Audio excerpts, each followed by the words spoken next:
Здраво, деца! Слушнете го денешниот возбудлив расказ.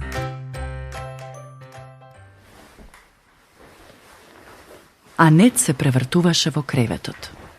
Одеднаш се сети. Божиќе! Со таа мисла скокна од креветот. Дени, каде си? Анет, дојди брзо на влезната врата.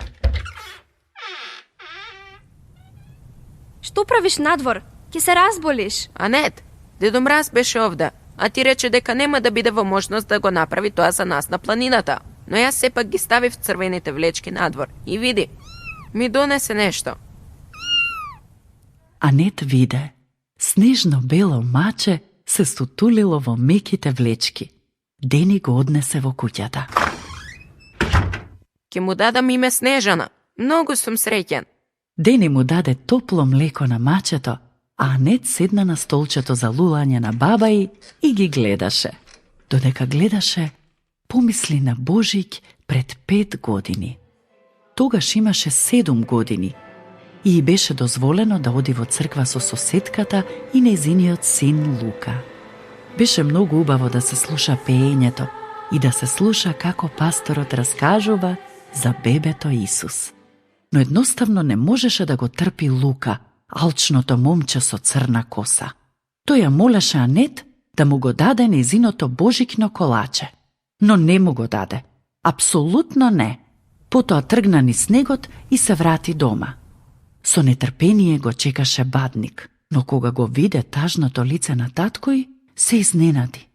Дали е полошо на мама? Да, Анет, многу е болна. Прашува за тебе. Тивко, Анет отиде до нејзиниот кревет. Никогаш нема да го заборави тоа што и го кажа мајка и со тивок глас. Анет, имам подарок за тебе. Тоа е братче. Грижи се добро за него. Анет го зеде бебето. Што значеше тоа? Подоцна татко и дојде кај неа. Анет, мајка ти не е повеќе со нас. Слави Божич на небото. Знаеше дека ќе умре и затоа ти го даде малиот Дени. Анет заспа плачејќи во рацете на таткој. Тоа беше многу тажен Божик. Анет беше толку задлабочена во мислите, што дури не сфати дека баба ѝ влегла во собата. Бабо, може ли да ни раскажеш за небото? На Дени му се допаѓаше кога баба им раскажува за тоа прекрасно место каде што нема солзи.